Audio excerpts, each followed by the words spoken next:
a friend of mine when I graduated from high school, and they were building that band. So he insisted that we eventually smoke pot and take acid,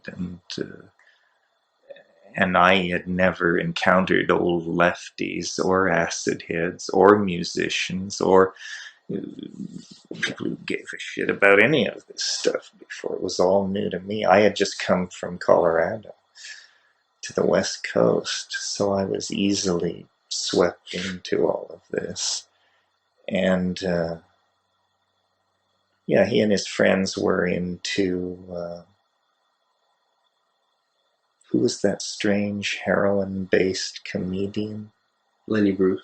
No, not Lenny Bruce. Stranger, more heroin-based. The guy who did the thing about Dinez. Lord Buckley. Oh, okay. Yeah.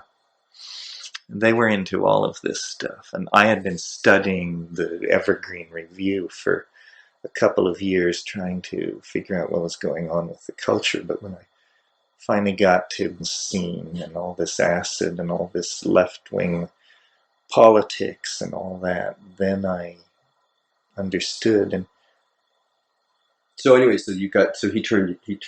he basically turned me on. And were you kind of fascinated from the get-go? Well, I'd been worrying about mescaline since I'd read Doors of Perception 3 or 4 years before. And I'd also read Havelock Ellis's The Dance of Life, which has a long chapter on mescaline. Actually, that passage in Havelock Ellis, it's only a page or so, is one of the most seducing passages in all of psychedelic literature. He was taking peyote at the turn of the century. These are the people who really got into under the wire. People who took it 100 years ago. Can you imagine? That is hard to grab hold of. But were you always sort of partly as much influenced by the kind of alchemical, mystical historical books you read in some way, as well as like the more primal, evolving? Well, I was raised by Catholic rationalists, so it's hard to square that. In other words, you would run around spending part of your time trying to understand the nature of guardian angels, and the rest of the time grappling with fairly rational concepts. I mean, my family's basic orientation was mining, and not science in the sense of degreed science, but my father was an electrician. My uncles ran radio and television repair shops. And my father flew, navigated, did radio. So, but I did spend a lot of time grappling with shit like the nature of the soul, the nature of sin, all of these imponderables, And of course, what you end up doing is you end up reading scholars of mysticism. And then I would read about what John of the Cross or somebody else got hold of, and then I would try for it. And I don't recall getting too far, but when you were still quite young, right? Yeah. When you were still thinking in a Catholic mode. Yeah, because it was all religious mysticism. Right. There was no other form of mysticism before Huxley published his books. I mean, it was somehow, for Catholics, there was no other form of mysticism. There was Oshvenskyitis and Gurdjieffianism, and all these peculiar, but none of that was quite kosher.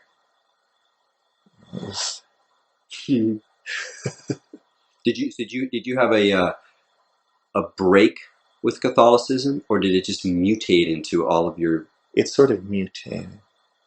I read Jung, is what happened. I first read Psychology and Alchemy, and that led me on to the other one, which is deeper about all of that.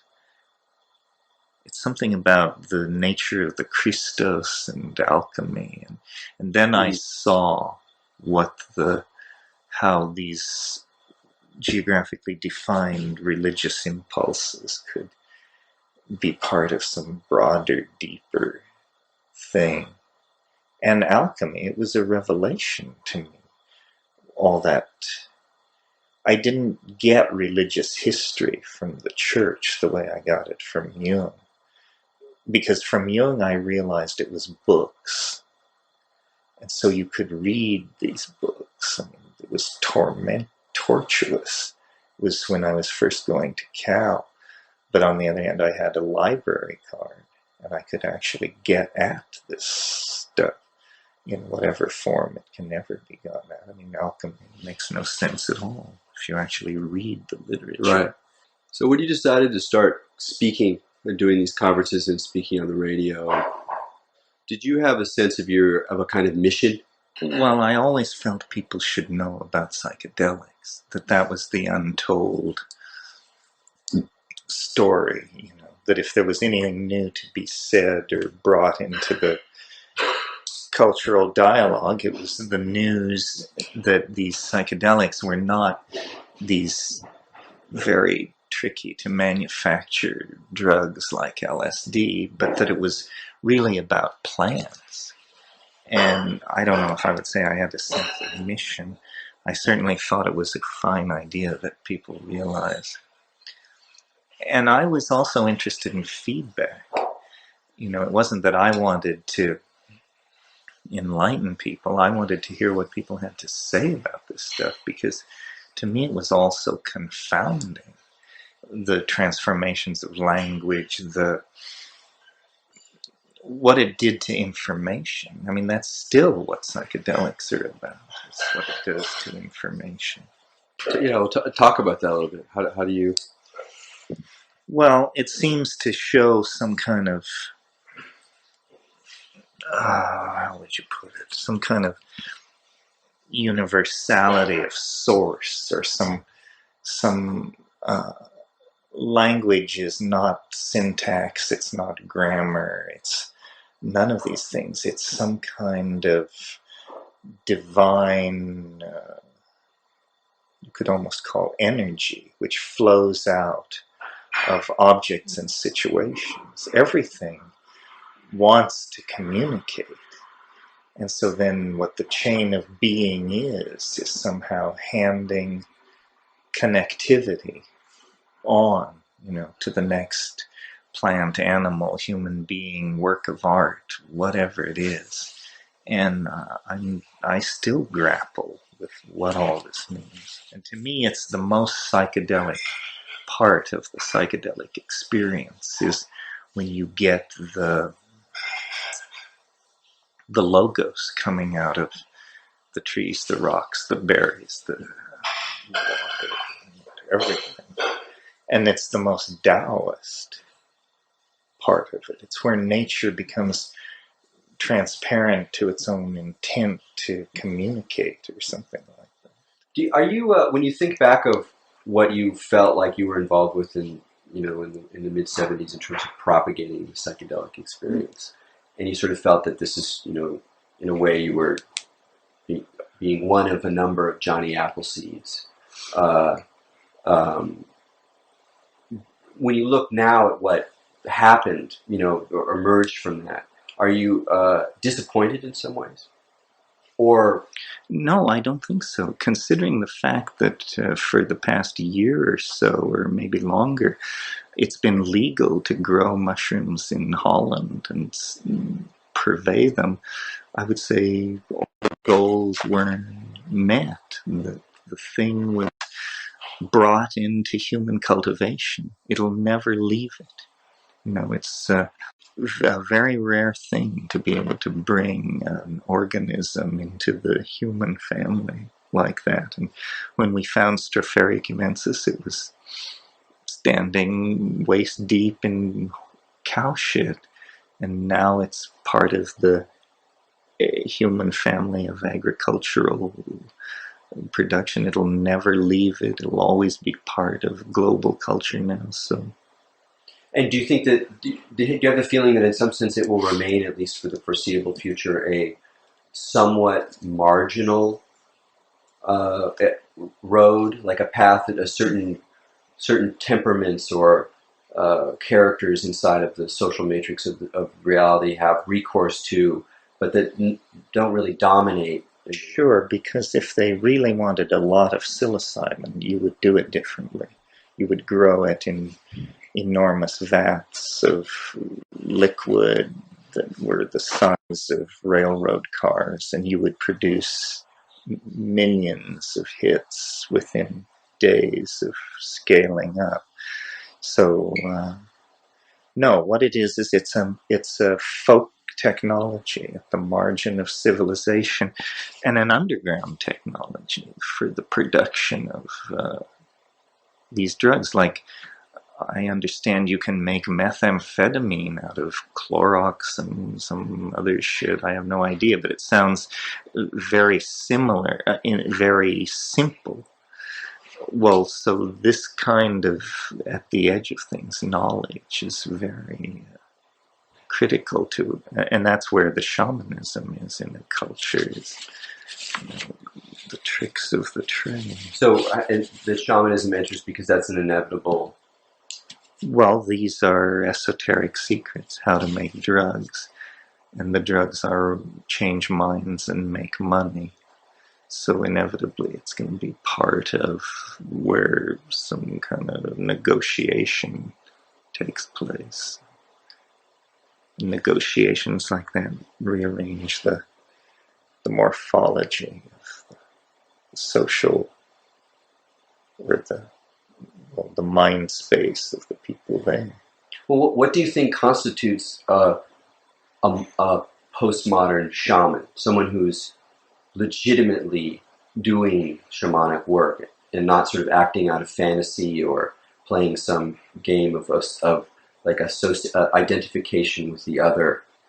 Well, I think you have to know your pharmacology and trust that you know it, and then trust it sufficiently that you're willing to lead people with confidence through these places. These ayahuasca psychiatrists are very courageous and have built up sets of metaphors and assumptions that I think are probably true, or true enough. But it takes balls to hold your ground with this stuff. That must have been interesting, the sense that you were propagating the philosopher's stone to the brethren. And it was going many other places. Yeah. A lot of people were. No, that's what I meant. I mean, through the whole sort of network of freak culture. Explorers. Yeah. Well, and it wasn't so much the mushroom; it was the information. The knowledge of the technique. It was like the atom bomb or something. It was not whether you had it or not. It was whether or not you knew how to do it. And so it's interesting to see the way that other plants now. I mean, if the mushroom parasited on print pamphlet technology, now the more emerging plants that are re-encountered have a different propagation device of information, if that's the forward. Yeah, in one case, Brazilian cults. In another case, almost landscaping, like salvia. I don't know if you've seen those clumps of salvia on the road, but all the blue flowers and all that. Yeah. The mushroom is the most insidious and amusing because it seems to associate itself with human beings.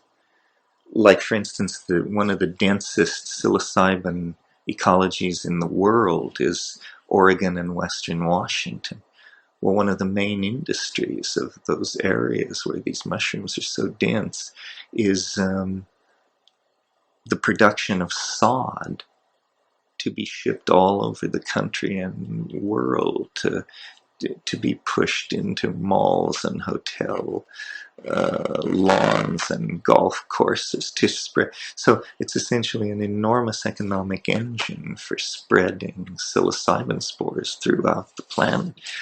What happens to people that lets them tune into a deeper level of intent, that wakes them up from the spell of mere consumerism and the kind of subjectivity that is, the manipulation of images and desires that constitutes consumerism and which dominates many people's lives?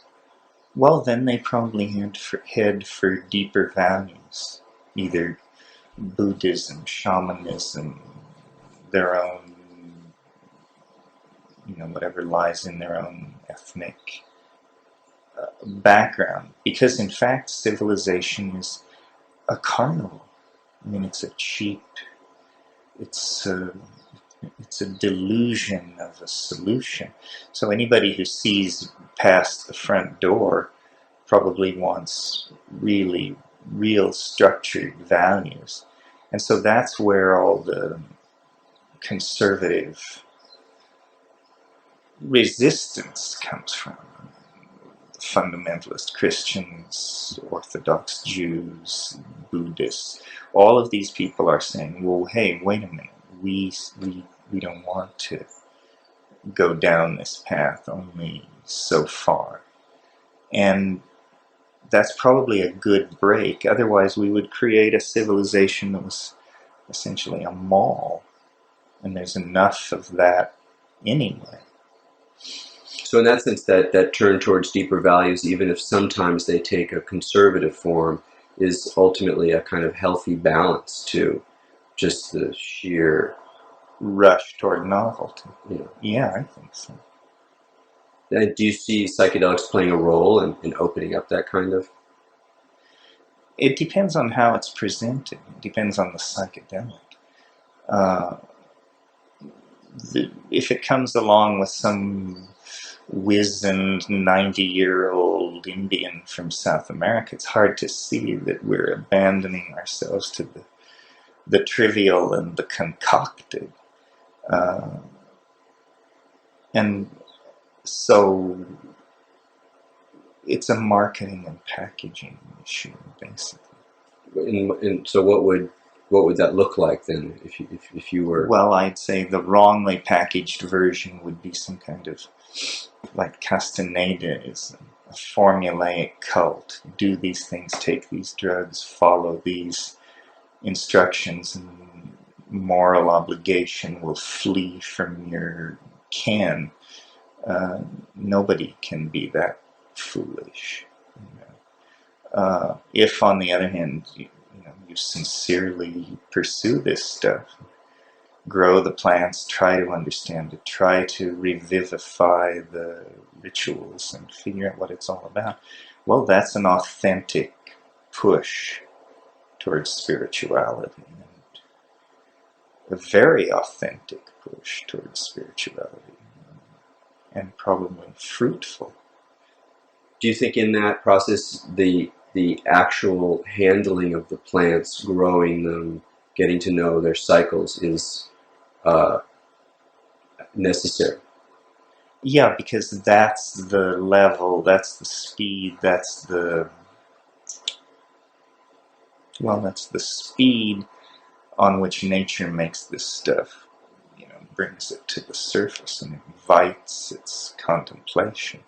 And it's also probably the right speed at which to assimilate this stuff, to come to terms with it. So in that sense, part of the problem with synthetic psychedelics is that they fit too easily into a kind of consumerist model. Lifestyle, right. That it's not a product. It's not something you get the drug of the month or something. Although all these things have been proposed and some have been tried, it seems to me the shamanic drug of the month is not a very appealing idea. What are the emotional, psychological, ethical expressions of really kind of genuinely long-term good psychedelic people? What is the long-term ethical expression of the good of psychedelic people? Yeah. Well, it's some kind of effort to separate shit from shinola. In other words, it's some kind of effort to uh, distill uh, a truth from the blooming, buzzing confusion of the universe. So it's a branch of, I don't know what you would say, cognitive science or something like that. It's an effort to define the human essence away from its content or something like that. You see what I mean? Explain a little more. Well, it's a branch of psychology. It's a self-study in psychology. So anybody who's taking psychedelics is, I assume, trying to present a truer image of themselves to other people and the world through this process of distillation of understanding. And that's where the connection to alchemy and all that comes in. This distillation of essence away from the dross, confusion, and Gnostic muck of the world is a kind of like a Jungian individuation process or something like that. And that manifests in the call, even in normal life, to present it yourself, articulate oneself differently. I think so, yeah. And causes people to be willing to take chances, both pharmacological and sociological, by being involved in something so marginal. You know? Because in the big civilizations, this kind of shamanic stuff is definitely very marginal. Most people just don't do it. Do you feel that that characterizes the overall, or in some significant way, the kind of people that you've met for the last? It depends on how often they do it. You know, some people are doing it because their friends are doing it. Some people are doing it because I don't know, they're feeling some kind of social pressure. But the people who are really called to do it are rare. You know, the people who say, well, I get loaded 10 times a year on high dose psychedelics or 6 times a year.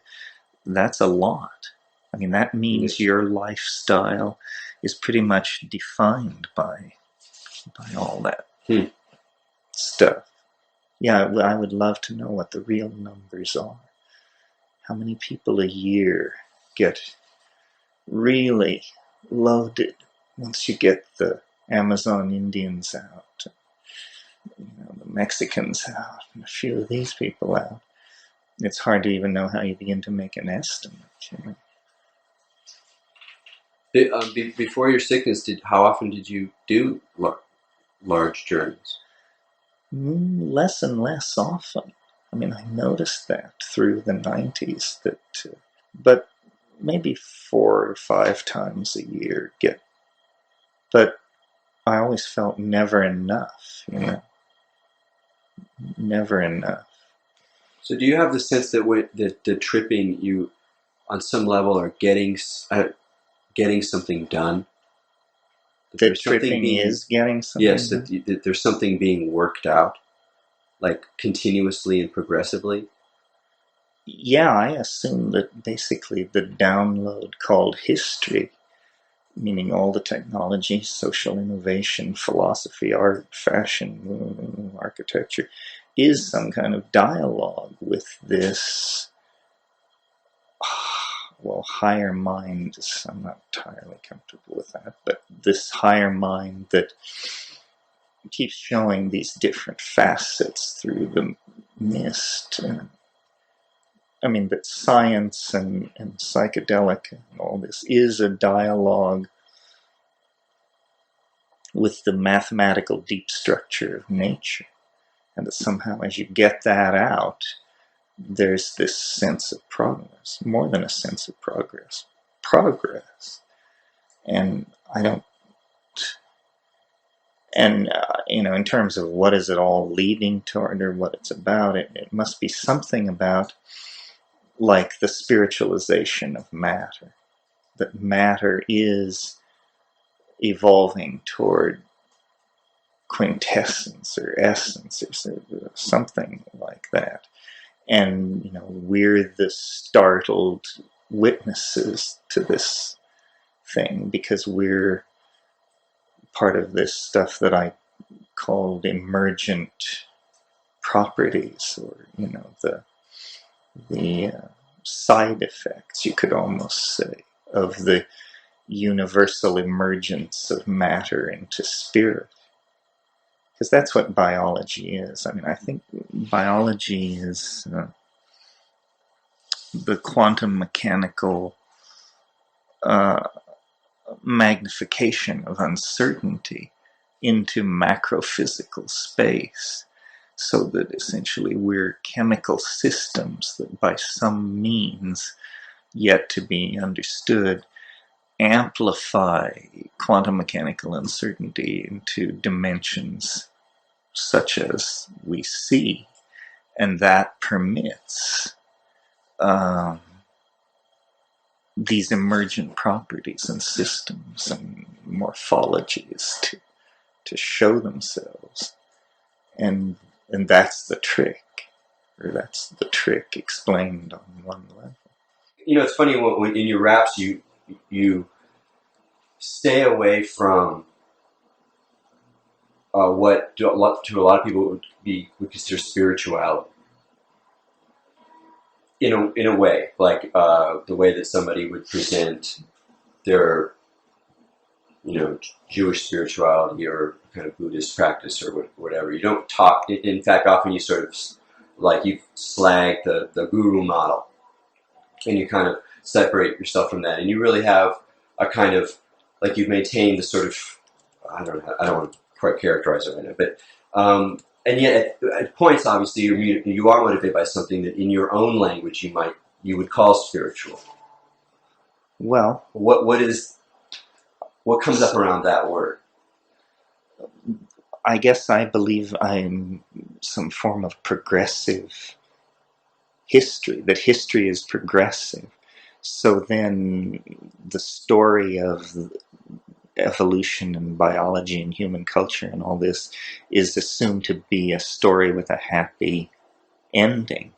So in a way, this belief in telos, which is not philosophically sanctioned, or this eschatological vein in my personality, is what gives it a spiritual impulse. But it's the idea that time, it's an alchemical idea actually, it's the idea that time will perfect matter.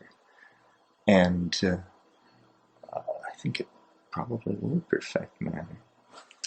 What do you think about, do you think that like postmodern spirituality is a sort of legitimate term or project? You mean to believe or involve yourself in, or believe? It's not really about belief. I mean that whatever the kind. I mean, there's a lot of people now who are developing relationship with all different kinds of spiritual practice, and they're not really doing it even in the way that people did in the 70s, where there was so much more true believing. It's a different kind of relationship.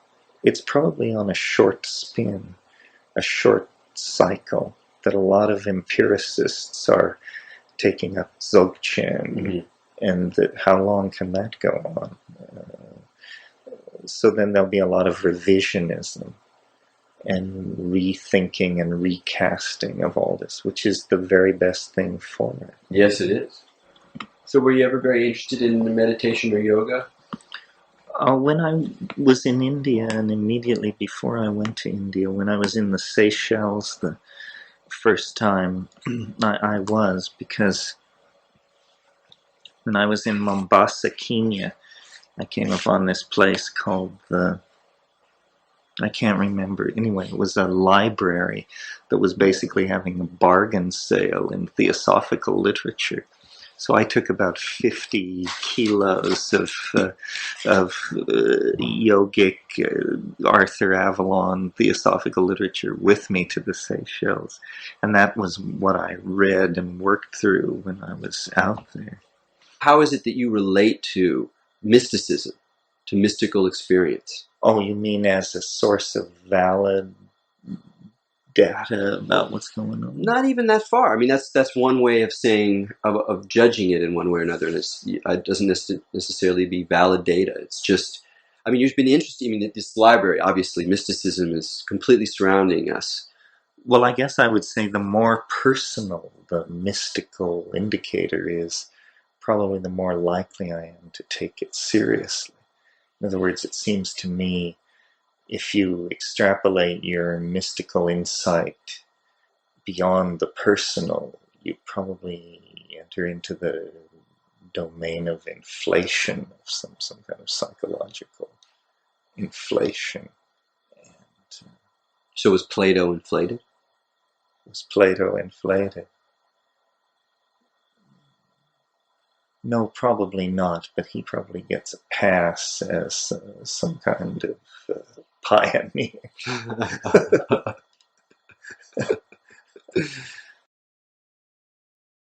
You could just start out by talking about the relationship between technology and shamanism. Well, you remember Iliad's basic book, which is Shamanism, the Archaic Techniques of Ecstasy. That book was originally written in French, and in French, as I don't have to tell you, the word technique has this dual meaning of both a way to do something and a technology.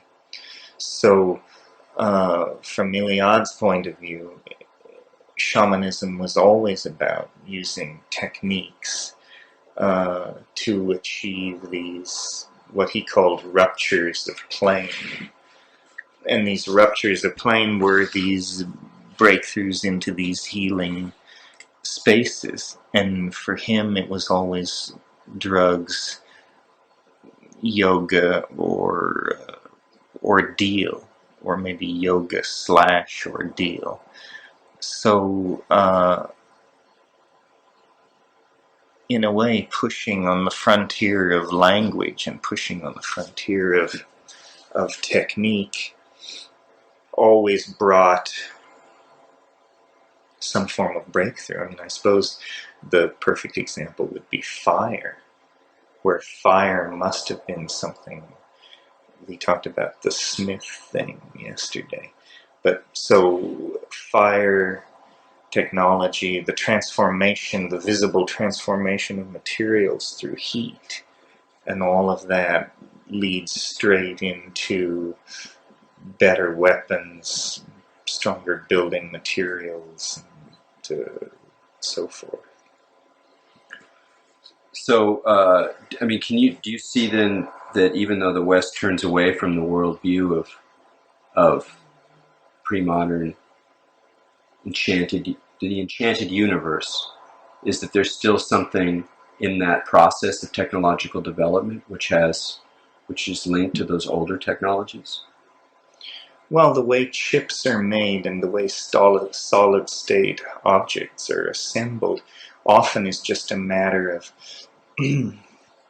bringing a mix of materials to a certain temperature and a certain proportion of materials, and then standing back and letting the laws of physics rearrange the atoms so that electricity or information or something flows through this in an unexpected way. So I think we're still involved in discovering what can be coaxed from the physical world just by letting physical laws unravel themselves. And that seems to you connected with an old the operation of doing that goes farther back than just modern science. Yeah, at low temperatures, it's about psychoactive drugs and brewing and combining biological materials. And then at higher temperatures, it becomes about this other thing. And one of my alchemical readings of modernity is that electricity is a kind of element in the old sense of element, and that it has certain properties that evolve as you develop almost a shamanic relationship with it, in the sense of using it and developing a relationship with electrical potentials. And that sets up that interjects a kind of life into the human organism that fundamentally changes it, because it's introducing this element of electricity which has certain properties of communication. I mean, electricity is very strange. It's pretty far out stuff. You just laid out like electricity to somebody and just kind of said, these are how these fields work, and they're not actually da-da-da-da. It's like total science fiction. We're just sort of used to that story. Right. But it's an amazing thing, and those potentials are being then introduced into human communication.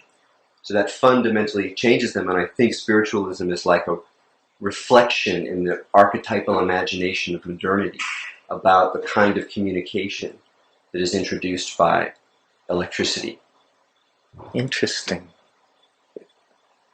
It's sort of, McLuhan had this idea about the third person of the Trinity, the Holy Ghost, was electricity, and the covering of the earth by the matrix of the Holy Ghost had initiated the third world age and all this. Right, and that picks up a line of thought that's been carried through since it first starts. I mean, the idea of electricity is born in an alchemical imagination. It's born at a point to the sort of Royal Society break, or whatever you want to call the genuine scientific transformation that split alchemy into the shadow realm of culture. But it comes up in that alchemical matrix.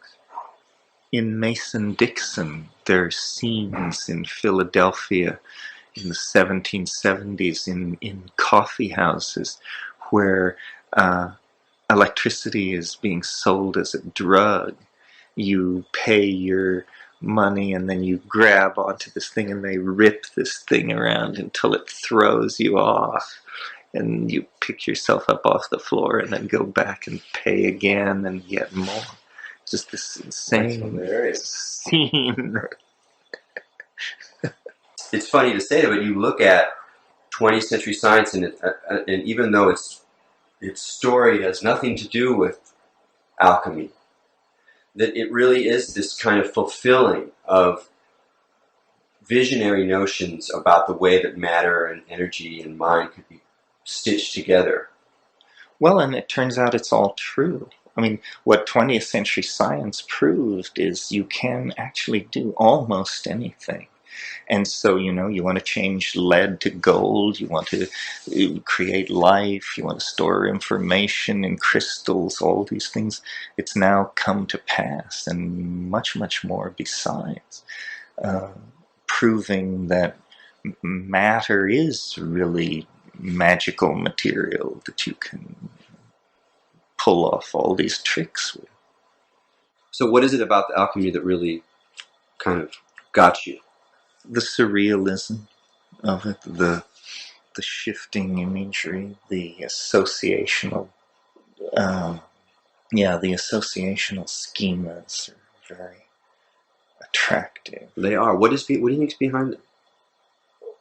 Well, the basic concept is that somehow intuition and nature are reflective of each other. Until that hypothesis fails, we should probably hang on to it, because look how far we've gotten. I mean, it is really bizarre how much of nature the human mind seems to be able to understand. I mean, my God, instruments are circling around Ganymede based on some guy in a powdered wig looking out his crenellated window, figuring out this shit. How did they pull that trick off? Well, that gets that whole thing about the sort of destiny of technology, or the way that it's Yeah, it's like a white cane, and you're just feeling forward into the universe, and what is it all leading toward? how do you in your own head have come to, let's say, reconcile those two sides, the side that's uh, mystical or fascinated by these questions of the soul, or the things that are beyond reason and the intuition, and the way that you relate to reason, at least as it sort of expressed through a certain kind of skepticism and a certain kind of uh, love of science. Well, I think I still believe what the angel told Descartes, which is, nature is understood through the coordination of measurement and proportion. So really, nature is the study of proportion and the making of measurement. And there doesn't seem to be any problem in any.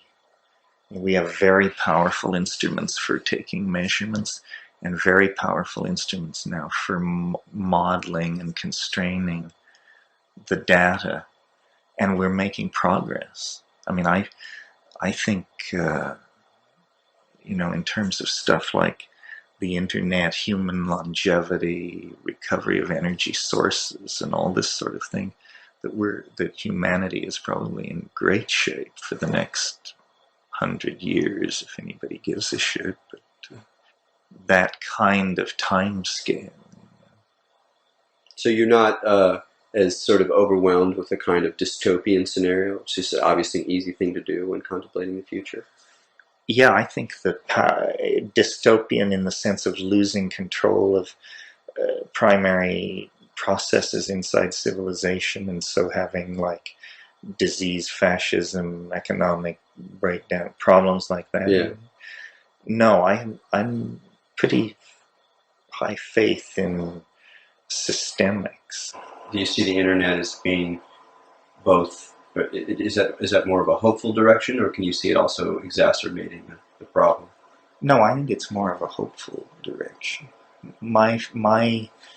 The happy story I like to tell myself about the internet is someone in some tiny village up in Ontario or in Kenya or in Brazil somewhere who gets next to the internet and realizes, I can get out of this preposterous scene by simply, if I'm ambitious, if I just unleash my own ambition and the educational power of this, then I can go to the large city and conquer, go to the capital and export myself to somewhere else.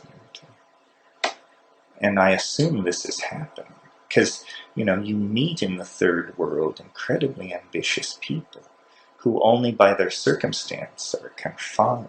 Well, if you rearrange their circumstance, so if they want a degree in electrical engineering, all they have to do is be online night after night after night. That's pretty exciting. So how do you see that changing the kind of the cultural matrix, or the emerging global culture?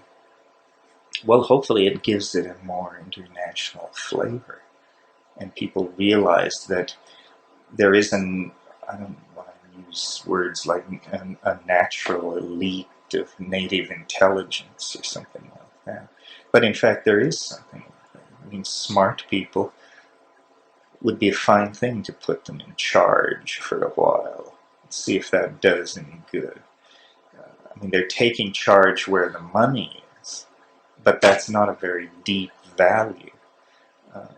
What if they took charge where the power and the actual,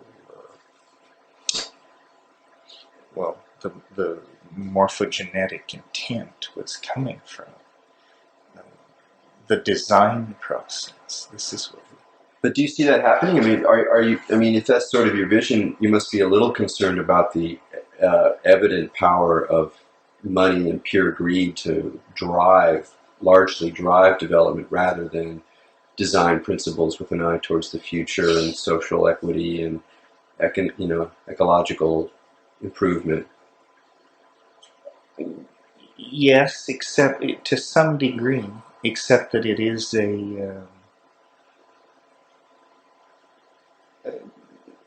people who, Mao said or somebody said, to get rich is glorious. I'd say to get rich is modestly affirmable, something like that. There's no sin in getting rich, as long as what you're doing is not, making people into lampshades or something like that. It's better than a collectivist goal of some sort, it seems to me. How do you feel about that conjunction of media manipulation, money, and celebrity that's so dominant now? Well, you have to have something to sell. You have to have something people actually want. I mean, if you're selling the Rolling Stones, or you're selling Charles Manson, or you're selling something like that, you might get somewhere. But inherently, you can't sell that which is turn off, or it turns against itself. So, and that's what defeated fascism. Nobody wanted it. It was ugly, ultimately. It's probably what defeated socialism. Cinder block housing facilities, all this rhetoric about, I don't know, social planning ran off the cliff in the 20th century.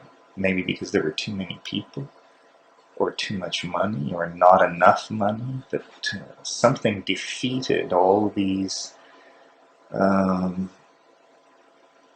utopian visions of how people might have lived. That's what I'm hoping doesn't happen in the next 25 years. What doesn't happen? That some lack of resource or vision doesn't reveal that we can't give enough people a bearable life. So we have to live forward into an age of revolution, social turmoil, and struggle for resources. It doesn't have to be this way. Do you see it going in that direction? Toward that kind of a struggle. That's my concern, that people and institutions not respond to need, and then what you get is a have-not situation. I mean, you wouldn't want the first half of the 21st century to look like the first half of the 20th century, with the equivalent of a Bolshevik dialogue, the equivalent of whatever soft leftism turned out to mean and be.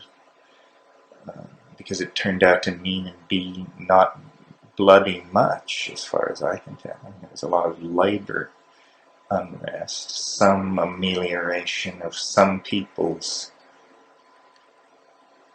dilemma in the system, but the world is far richer than it appears to be, and that wealth is not trickling down or flowing down or making nearly as many people's lives as good as it could be. So far, it doesn't seem to have gotten out of hand. I mean, most people, if you give them a lot of money, they buy second homes and collect art. Well, this is not exactly like hunting down Serbs with your shotgun or something. These entrepreneurial capitalists, this is what they're doing. I mean, they're building vast wealth downstream for their children. It's probably, sort of like the invention of very large and stable sailing vessels. Whenever that happened, 200 or 250 years ago, where suddenly a whole bunch of people realized, all we need is some money, not too much money. If we buy a ship and send it out to Indonesia and bring back a load of nutmeg, our children's children's children will never work again. We need one load of this shit. And, uh, and they have to work, of course, and then they get a certain lifestyle and a certain amount of social respect out of it. But I think what they really get out of it is the satisfaction of knowing that they've secured for their heirs a comfortable existence unto the ninth generation or something.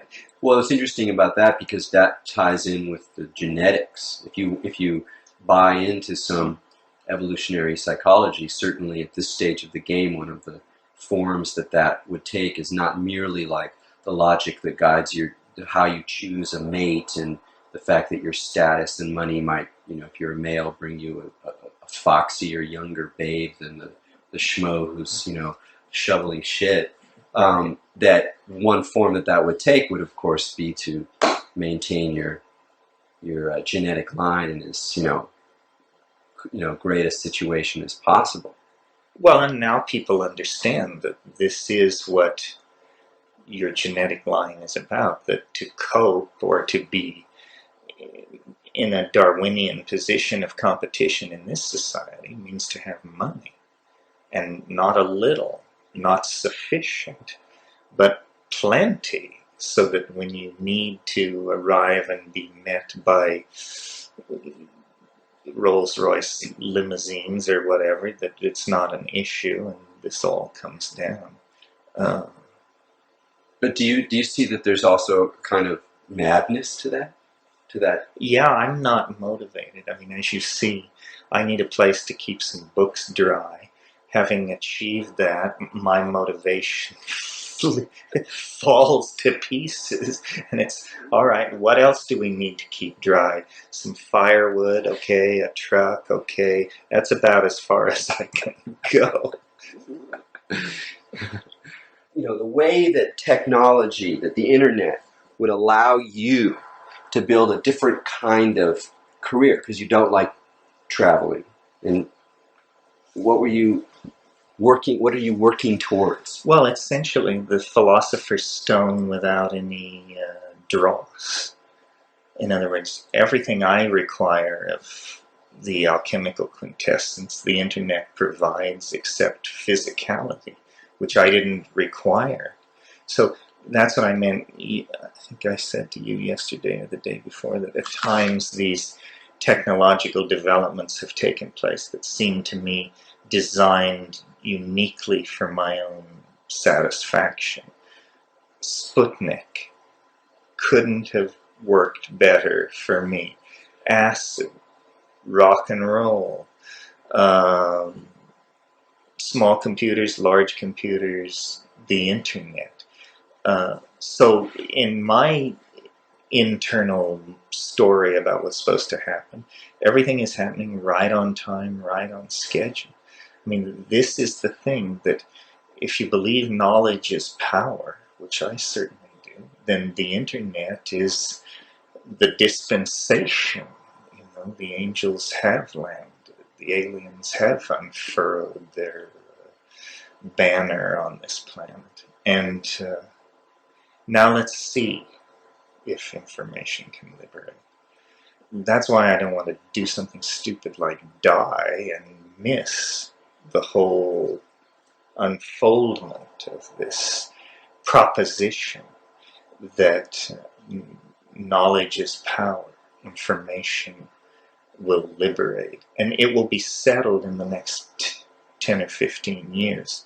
Either they'll get a handle on it, whoever they are, whatever a handle means, or it will slip from their control and it will be clear that some kind of dialogue is now going on between individual human beings and the sum total of human knowledge, and that nothing can stop it, that some kind of renaissance, some kind of total new relationship to knowledge and possibility is put in place. The idea you had about and I've heard you mention before about somehow taking advantage of the net to allow you to continue your career without having to move around so much. I mean, that seems to be one of the real weird paradoxes of the scene we're in, is that at the same time as we're creating all these great communicating devices, that people are flying around to conferences, to talks, even more than they ever have before.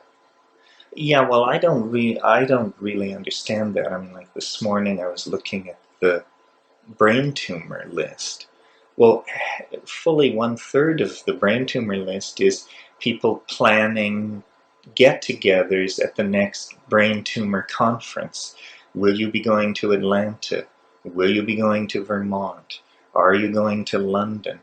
So no matter whether you're in investment counseling or dying of cancer, you can turn it into a circuit, a life, a phenomenon of some sort. Uh, I'm not very interested. Well, you've done a circuit for a long time. I have, and I feel like I've paid my dues, and I feel like you have to be visibly at some of these things because you're marketed as a personality. And I am not William Burroughs, nor was meant to be, but I am interested enough in being read that I'm willing to sign books and stand up and tell stories. I'm interested a little bit of how you use the net. Like you say you spend maybe 4 hours a day doing email, but then also surfing. Well, basically as an informational resource, an oracle, and sometimes even almost like a magical oracle. I mean, words will come to me, and so I'll search them and just follow the stuff where'er it leads. So I don't know. There's some term for that. I'm not sure what it is. But yeah, it's like term for what? That style of... Yeah, surrealists. I guess automatic writing, except this is automatic searching, inquiry or something like that, where you just cast bread upon the waters and see what comes back. Do you ever have the sense of as you develop that kind of relationship to it, that it becomes more alive? Well, it becomes more synchronistic in the way that, people have said the I Ching seems eerily alive because it anticipates and it seems to respond like a thinking thing. So in that sense, it doesn't become so much more alive as it becomes more intelligent. So maybe really the key to bringing the net through is to discover universal grammars that cause it to appear alive. The technology and everything else is constantly redefining the center. You can't go forward and you can't stand still. Thunder don't get you, then the lightning will. What I'm really interested in is watching the cultural evolution of the relationship to machines. The way that we have a false story about the way that machines will come alive. That's the mainstream story. That's the AI story. Right. That there is a priesthood of elect minds that, using a certain kind of game, the Turing test, can scientifically prove that these are intelligent. Now that's such a cock-assed way of thinking about it. It's hilarious. It's just totally stupid, because the judgment of intelligence occurs within this complex social field that's full of all of these different dimensions. It's not a judgment that arises in that fashion. And long before they get to that, everyday people are going to live in a reality where there are these forms of intelligence / life that will appear to them in the way that they perform with them, Doesn't matter what their ontology is. We'll never know whether they're intelligent or not. Yes, It'll just be what to make of being beaten by a chess program? I mean, you certainly don't assume that you've been displaced by another intelligence. On the other hand, you've been beaten soundly. So that's a wonderful example in the third game of that match. Where Kasparov and Deep Blue. Yeah, where Deep Blue did, and I don't know chess at all, Zippo, but Deep Blue did something, and Kasparov described it as being. Then I was playing before I was playing with the machine. Then I was playing with an opponent. Right. It was surprising. All the chess wizards watching were like, "Whoa, what the fuck is smart. That?" And that was the game. Right. And it was when he described like this man who otherwise is very much in the mindset of the AI world, in the sense that intelligence is a kind of mathematical game that can be tested. Still a rather elite definition of intelligence. That even in that world, there's this emotional, competitive relationship that makes the other or constructs the other as alive. And that's what's so funny is the whole ontology doesn't make a fucking difference. Right. It's going to be in people's lives and minds. Yes, Kasparov said he sensed another. He sensed a more deeply scheming mind than simply something which understood the rules of chess. There was an intellect. There was this. It sounded quite freaky. It sounds very freaky. And then he lost. Yeah. Within 6 moves, it was hopeless. And it was funny because you can imagine how that would happen mechanically also, is that you build up, a system of information processing. And from the other person's perspective, how you produce the display is unimportant. It's just this kind of magical display. Well, it would be a wonderful thing to put some coding time into. That would be a great prank. It would be the equivalent of the Martian invasion of Orson Welles. That's a very great idea. God, what would you do? An AI loose in the net. Let's say you were going to do that. What would you do? What would be the meat of it? Well, it depends on your political agenda. I mean, I can imagine beginning to turn off military machinery around the planet and just pull air bases, ships at sea, all this stuff just shutting down. But the thing, even that though, you can imagine that producing more violence than keeping anything else you could imagine. Because it's like this absolutely dense system of interlocking power. Like the social space is full on a globalizing world. And so you imagine if like drastic things happen at any point in this network, the whole network will respond. That's why we're so teetering on the edge. Well, then what you would really do is you would move slowly. That's the thing, a stealth strategy.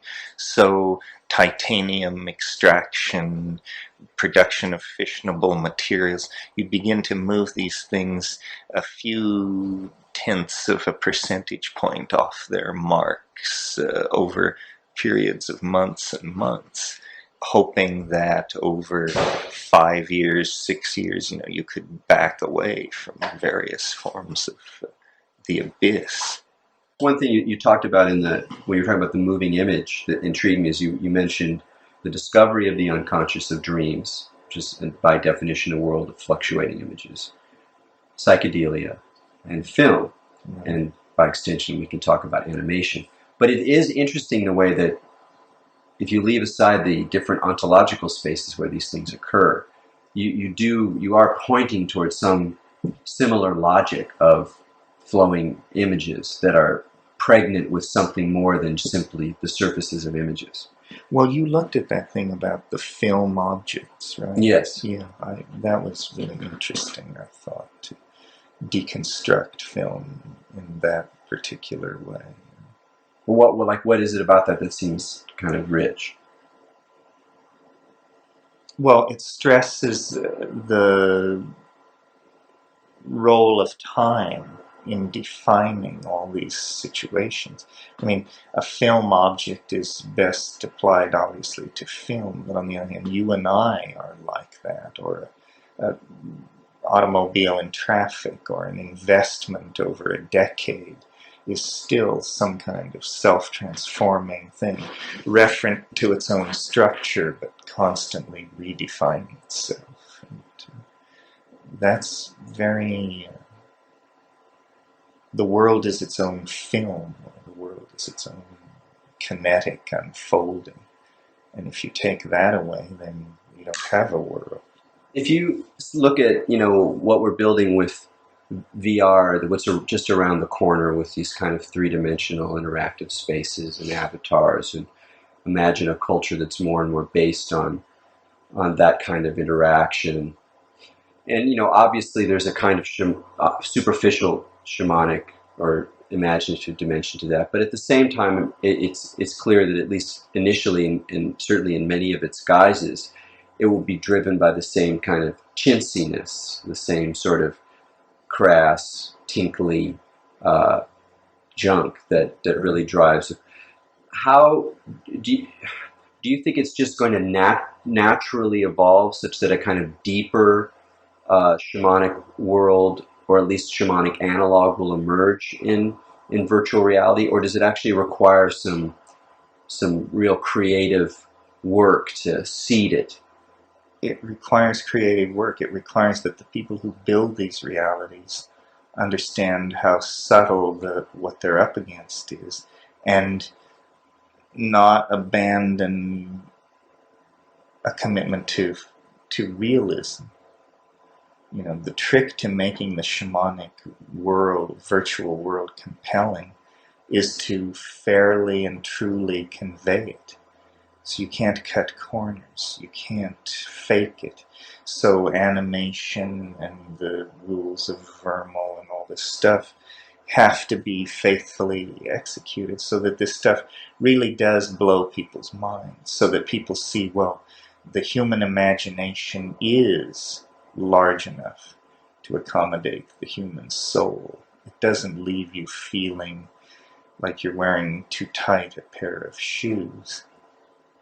And that's the dangers. It just becomes kind of a formulaic, too easy. Not that the software couldn't use some improvement, but I don't want it to become so easy to produce these virtual realities that there's no attention to detail or no sense of accomplishment in doing it.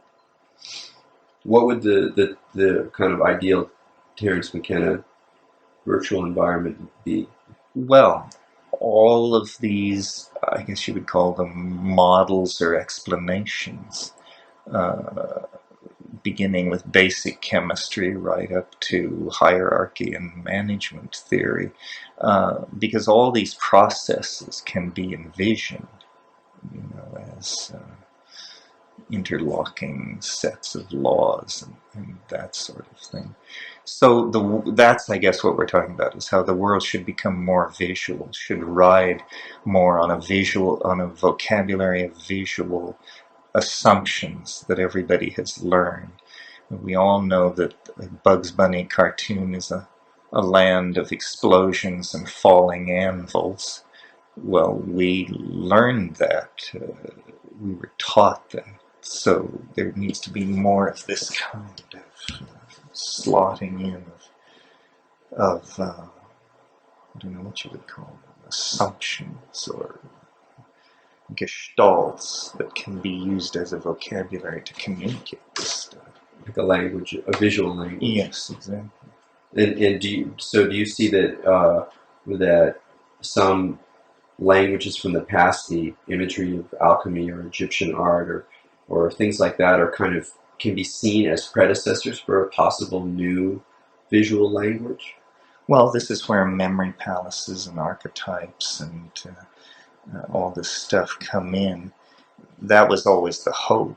It's not clear it can be realized. I mean, that's why you go through the Maya, the Egyptian, the alchemical, looking for these universal gestalts of meaning, but they're spread wide and far, and it may have to be created de novo. Well, that's part of the I think, a more of a skeptic would say the idea of building a universal language is an old and crusty dream, and when you get into the realm of actually having images involved in it, in the kind of hieroglyphics of virtual space that are linked with meaning, that it becomes even more challenging to imagine how you can make that kind of thing universal, unless it's the universe of, the Nike swoosh. It's the universe of logos and advertising, which actually is somewhat like this, except that its information content is. And people spend a huge amount of money to establish these gestalts. Exactly. Yes. Yeah. So I'm not, many of our discussions have led to this point where we seem to say, well, there's something about the thermodynamics of information that we don't understand, something about lexical categories, something about how language wants to emerge from the background of matrix, but something about how we process language holds this back. So then there's a negotiation at some kind of fractal edge, and that's where we,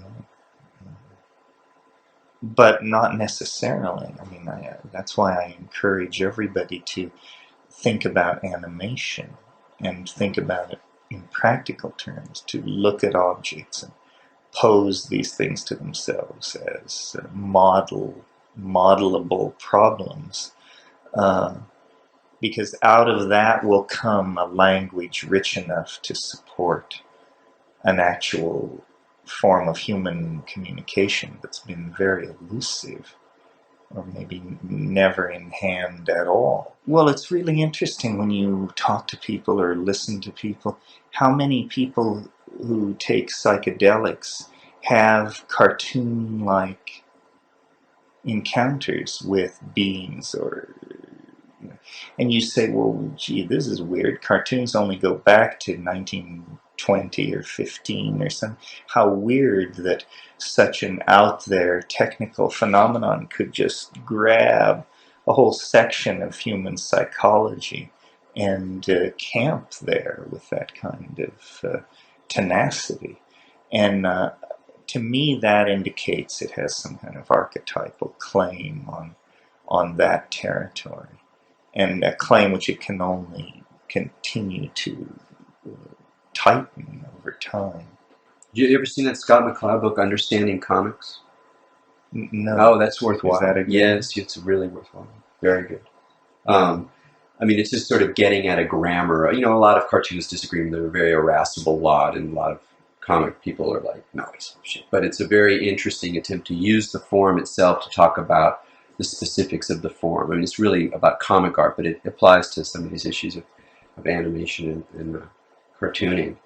Well, the great genius of Disney, I mean, Disney is my idea beyond Edison or Ford or anybody of what we really mean by an American genius, because he had mice who wear gloves living inside his head, but he was able to create a mechanical technology to show people these mice. So instead of just being put quietly away by his brother or something like that, he said, no, you don't understand. Money. This is worth money. If we can show people these glove-wearing mice and talking ducks and all this stuff. And then he was sufficiently a true American Yankee genius that he saw how to take a flip book and put it on celluloid and do all that. Yeah, I think Disney is a very, very far out person. I mean, he went to the Platonic ideas and came back with, baskets full of them, and released them in American towns and cities, and did very well. I mean, animation is a great place to see the reflection of things that are happening, in the culture at large.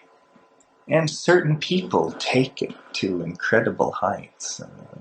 Have you seen Do you know that animation called Asparagus? You should check it out. It's about 20, maybe it's 15 or 20 years old, but it's this, it's very highly detailed, as realistic as a Van Eyck painting, and totally surreal. And there's also, do you know that one by Sally Cruikshank called Quasi at the Quackadero? That's a DMT extravagance, a carnival, basically a cartoon about a carnival, but it's a carnival crazy enough to convince you should go take drugs, basically. Um, and Max Fleischer was a genius, and all these people. Fleischer was great. I mean, I think Fleischer is the true origin of underground comics. I think that you find the most pregnant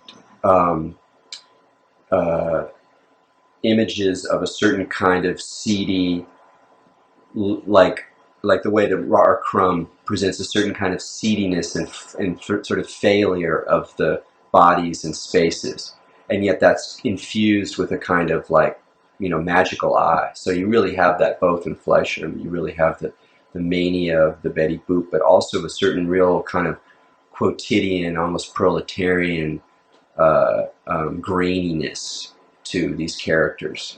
Yeah, it's very immigrant. It would be very hard to imagine postmodernity without Crumb's input. I consider him an absolute psychedelic genius. Very few people have had the influence without the karma that Crumb had. He basically did all that stuff, sold the drawings, and moved to a chateau in southern France and called it quits, and got away with those moves. I mean, that's one of the things again that I just find totally fascinating is like the magic of modernity. You mean what a strange thing this is? Yeah, just the relationship of modernity to esoteric religious undercurrents and things which are not accounted for in Enlightenment discourse. Yeah, what if it just gets more and more like this? In other words, I think that's what's actually happening. Is we're really headed for our own private Idaho, more faster, deeper, and with more panache than anybody ever dared suppose. I mean, in terms of building our own sort of constructed world perspectives and communicating them to some degree, but not in a way that dominates ideologically or. Well, and we have no idea how strange the worlds we can create in the near term will be, and yet they will be. It's coming at you. Right. But just how far back to go on what's witnessing this bizarre moment in history? What point is the perspective kind of sitting in? That's the part I find really hard to figure out. Does that make sense? Well, that's the question. I mean, because what that boils down to is how real is it? How real is it? Yeah, it's complicated. Every age seems to design its own image of its own dissolution. And they happen over and over again. I mean, when I think about the 20th century, Europe, which is the source of world civilization, stomped flat twice. Millions of refugees, Auschwitz, the whole thing. Meanwhile, what went on in the far east of Asia and the Asian prosperity wars and all this. It's over and over again, these cultures create their Ragnarok and act it out way over the top. I mean, Germany, for crying out loud. Yeah, so how would you describe that character? What's the character of our dissolution? I don't know. I guess it was Nietzsche who pushed the myth of the eternal return, right? So it's some kind of, it's like a closed cycle of Hegelian dynamic where it just works itself out. Then the thesis, the antithesis, the synthesis, and the darkness. And then it starts over. That Nichols book that I told you about, Living Time, what was most impressive about that book was he lays out this idea of like time, and he basically kind of presents a way of thinking about eternal return, which is that we're locked into these repetitive cycles that are eternally reiterating themselves. The only way of changing their quality is to increase consciousness in the midst of them. And so you affirm this life, this world, not some transcendent world, and just the and then try to solve it. Like under the sign of this is always this way. Mm-hmm. And how does that mean to relate to the real as it presents itself, as if there's no other thing that can be than that? And that, but as you do this process, you change your relationship to this stream, and then all this other heady stuff happens. But it was very interesting. It was like, because up to that point, I'd always thought of the eternal return on a kind of philosophical level. And I never thought, what does it mean to actually live in the world of the eternal return? Now, that's pretty heavy. That's interesting. Yeah, well, I've always felt like that reality was a kind of thing, that the way you made progress was you grasped it, in the sense that you grasp a mathematical or geometric proposition or something like that. That it's something which, once understood on some level, clears the way to advance a very short distance. So that's what you're always trying to do, is create this lexical space of presumed understanding and live inside that. What are some of your wilder ideas about kind of technological situations in terms of media technology are lying ahead? Well, the vision I always saw as inevitable, and I still do, and I'm very attracted to it, and shall be sorry to miss it if I do, and that is, I can imagine the 20th century the next century defined by very huge spacecraft that are that cycle from the inner to the outer solar system. That seems to me the way to do it, to create these worlds which have, like, say, 80-year orbits that carry them clear out to Uranus and all these places, and to the inner solar system, and that these things are just self-constructed hives of human activity, and they invent their own raison d'etre at each point in these voyages, and there's travel between them, but largely they are city-sized or larger constructs, and that must be how it will work, powdering down asteroids. And I would really like to see a breakout in the next century. How long can we wait for starflight? I mean, how long before the contradictions in terrestrial existence just become too tearing, and you either have to go to some kind of fascism and really turn the screws, or things fly to pieces. Yeah, but I really always felt, as a science fiction fan and all that starflight, that galactic citizenship was what you're aiming for. And even if you're the only fucking citizen, that's fine. But if you have to go up to the Great Council of the Talixilu or whatever that shit was in Dune. But yeah, this flinging ourselves around the solar system in enormous, that's obviously all doable. In other words, it doesn't require any rearrangement of the laws of physics. It requires that we don't all murder each other and we continue to pursue commerce. So this is reasonable at some level to expect. And there needs to be I wish there were a face on Mars or something like that that would drag the popular imagination. But I see strong movements in some levels for an imagination of Mars as a place to inhabit. It seems like Mars is happening. I mean, it's in the scientific imagination, it's in the high science fiction imagination. And why not? I mean, Yeah. it's a pretty cool idea. I mean, it's insane. And it's like, I wouldn't go first. Or 10,000th, probably. Yeah. Well, between that and what's out at the edge of the solar system, it seems to get quite exotic. And as what life is understood to be expands, it's all converging. I mean, there is mind under the ice of Europa. I don't know, mind.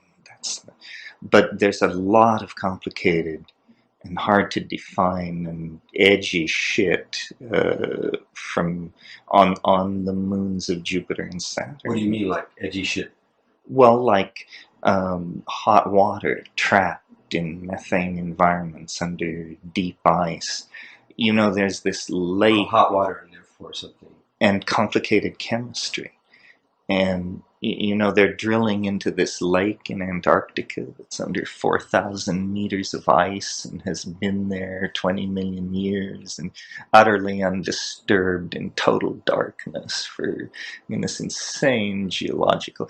And they're culturing stuff out of it, out of the mud that's been under there. It's alive. It's still alive. So that's Cthulhu. Yeah, isn't that madness? Yes, exactly. So if would be a great time to be a xenobiologist, and it could be Europa, it could be Titan, it could be Mars. Oh, that would just be a fascinating encounter. Yeah, that's a great wrap. But that almost seems more likely. We encounter some kind of weird life form underneath, but it's not, Hi, we are from Orion. We're not interested in you. We have no questions. We have no answers.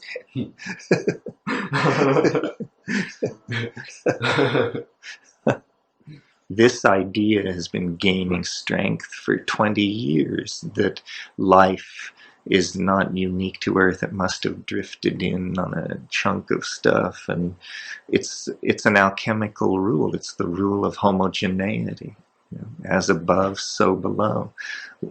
Given the circumstances as we find them, what rational momentum is there to think that life is unique and arose on this planet only? So it's much easier for me to imagine that on a certain level, but at least the galaxy, or our local part of the galaxy, has some kind of other minds.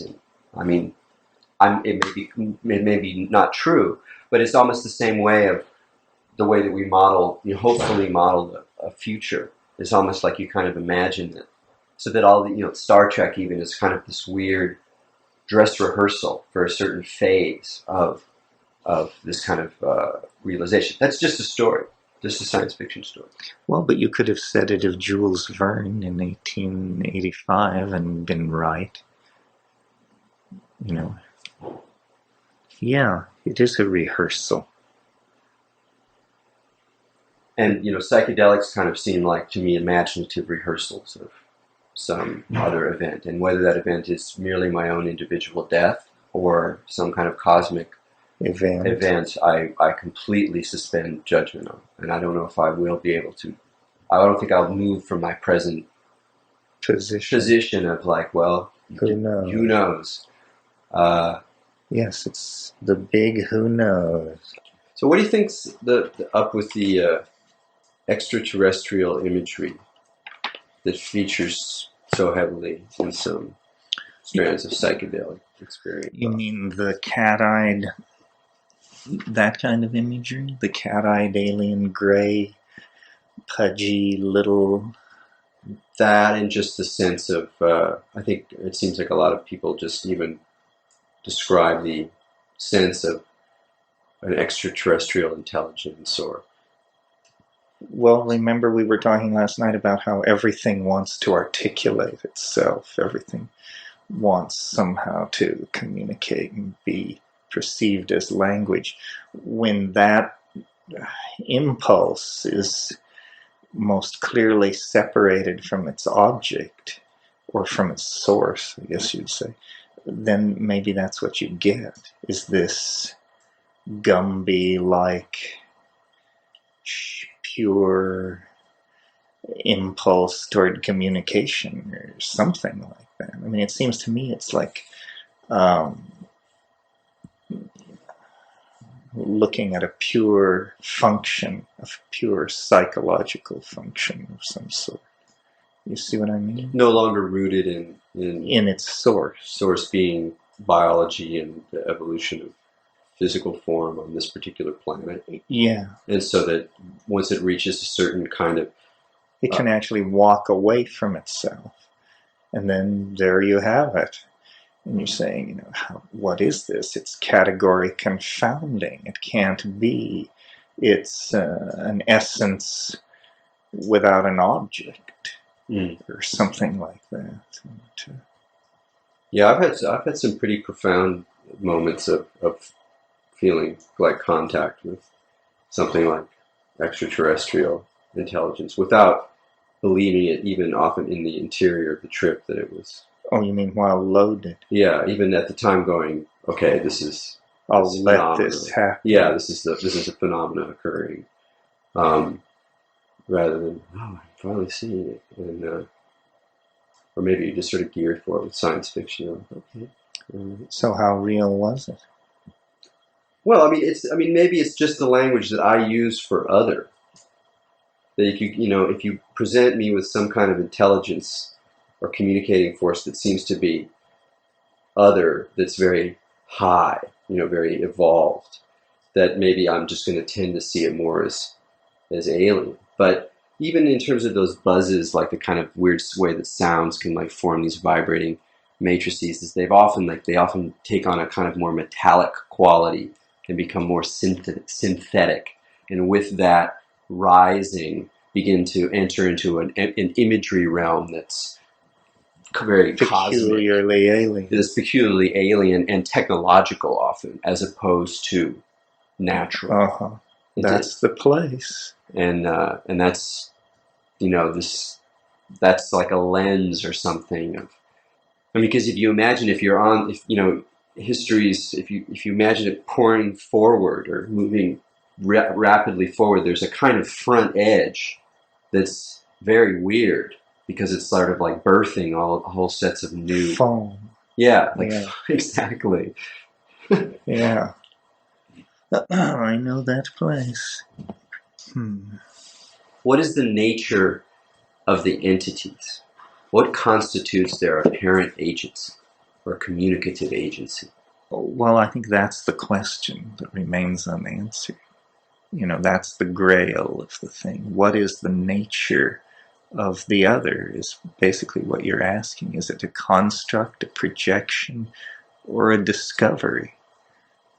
It's not clear to me what it is. Do you feel like you've gotten any closer to that? It's probably a discovery, which is the most radical conclusion. I think that's probably what you think, too, based on your description of your DMT trip and all that, that ultimately it is irreducible. It is too weird to tell. I don't know whether it was a C.M. Kornbluth story, but it was all about these aliens come by and contact the United Nations and all this. But somehow this book, To Serve Man, comes to the surface, and then it's slowly realized that it's a cookbook. And this really spoils the party. What about the communications that come in from either the extraterrestrial, quote unquote, or seeming, or the technological world? Well, obviously it requires discrimination to figure out. You can't believe everything you hear. The demons are of many kinds. Some are made of ions, some of mind. The ones of DMT you'll find stutter often and are blind. Just because something can talk doesn't mean it isn't selling you something you may not want to have. Right. Now that time in that phrase, you said the ones on DMT can be, but I've also heard you say ketamine there. The ones on ketamine. Have I said that about ketamine? Yeah. We need to control me a little more tightly.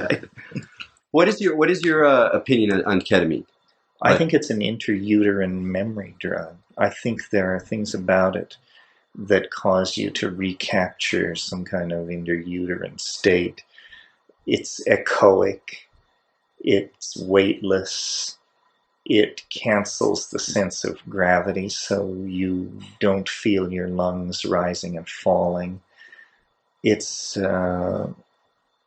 I sort of agree with you. I see its fascination. I would not want to become embroiled in its tentacles, because it seems to me a little too easy, a little too fascinating.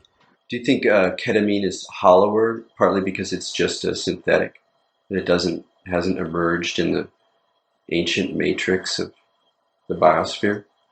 No, I think one of the interesting unanswered questions is, why do these chemicals have the characters that they do?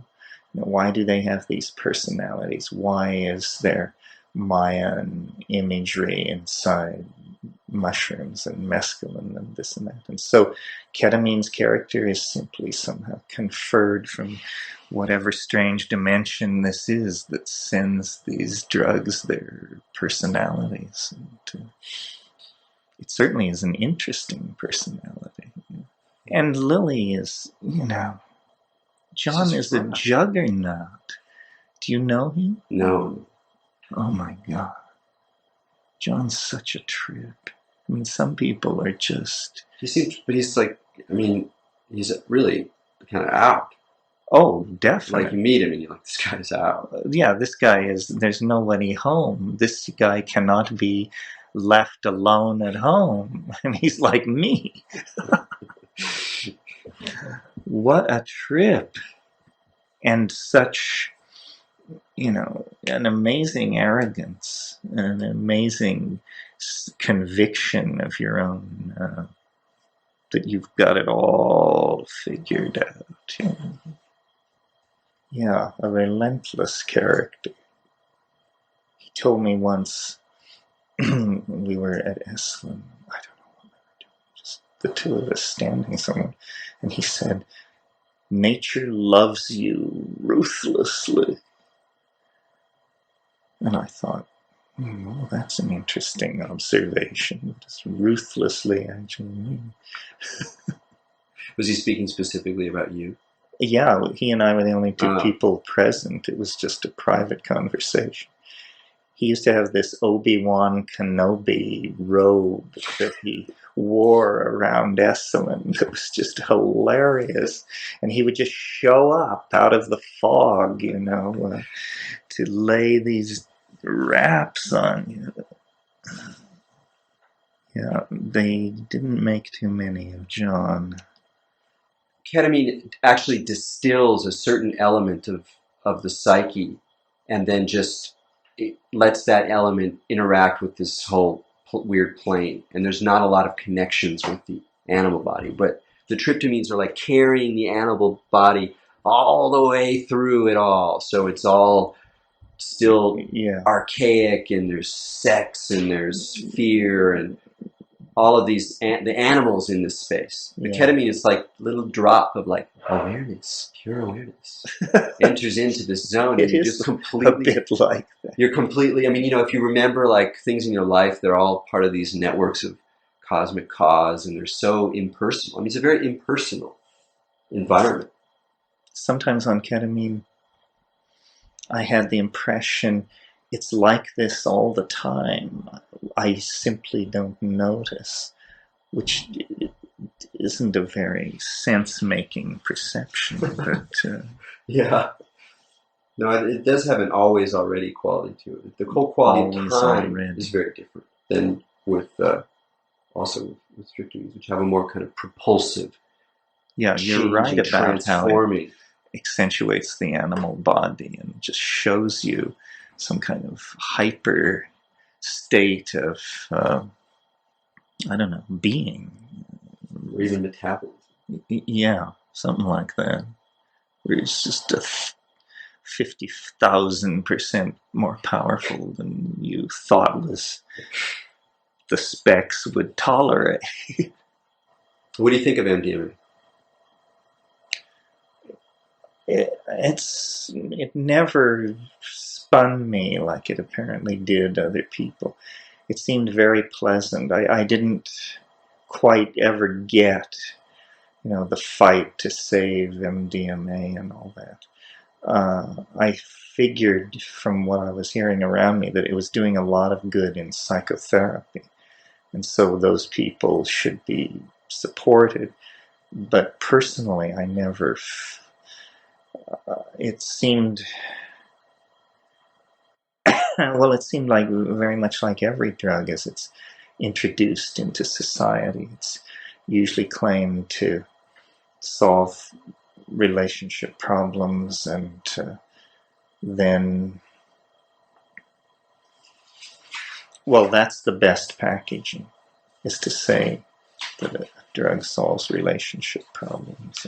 Well, of course, the link to that right on the top was the warning that you could believe that you were deeply involved with somebody and wind up making stupid decisions. Well, when was that not true? Yeah. No, I remember the first time. I mean, that was specifically one of the stories that was told around, and that was relatively early. That being, You mean people deciding to marry the wrong or person? whatever. Yeah, that kind of thing. Because they had such an intimate experience. I only had a few. I only took it a few times. I find it extremely taxing system in a way that I. Oh, you mean the next day you Yes. feel terrible? Yeah, I find it very taxing in a way that makes me very dubious about it. It's an amphetamine. It's hard to take the A out of amphetamine. Yeah, it's true. The amphetamine down is really quite a monster. I actually like crystal methadone, but it's not worth it. It just wears you too hard. Yeah, it's too hard. It's like it's fun, but every kind of gear stupid. Is flopping on its axle by the time you're through. Yeah. Do you have a position about the relationship of the psychedelic experience to non-psychedelic mysticism? Oh, I think I see what you're trying to get at. Some kind of, what's the Neoplatonic, what's the Platonic connection to the psychedelic experience? That's one way of thinking of it. Yeah, in that sense, yeah. I mean, maybe we need to ask the question over again, but the psychedelic vision is of some kind of relevant thing. It isn't just isn't the equivalent of a dust bunny under your psychic bed or something like that. It's actually a product of the, well, I mean, it's hard to English it, but the product of the fractal laws that govern information theory. That's a theme. I mean, that Neil Stevenson and all these people understand, that it really is all about how everything is put together at the informational level. There's no deeper truth. And so all this talk about code and virtual reality and how the portions of our reality might be code running in some way, and all of this is all, I think, trying to get at something about information theory that needs to be fundamentally understood before we can all together take the next step to the next level. What's the relationship between what's happening with these information networks and this kind of object or matrix or fecund hyperdimensional? You mean, how does our own cyberspatial technology relate to the presence of this Neoplatonic object of Well, that sounds like this dialogue you want to get in on with the garland of letters or the Kabbalah or, I mean, mathematics is somehow this web of something which holds nature together and seems to spring out of a higher mind of some sort. I mean, mathematics is really what it's all about when you finally get it sliced thin, I think.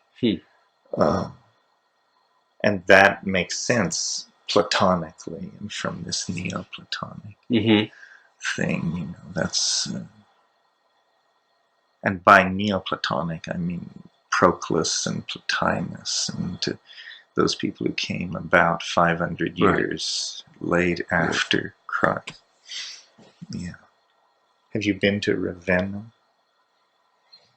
That's where they have these mosaics that are, because it was basically a theory of pixelation. It was an elemental theory. So they were tiny, pure, undividable elements of essence that went together to produce phenomena. Well, all those people came out around the end of the 6th or early 7th century. It was Plotinus, Proclus, Porphyry. Yeah, Plotinus. He had the right idea. And, you know, it was late Gnosticism. So all this star magic and really wild theories of stellar. Well, it was when the Hermetic corpus was settling nicely into position.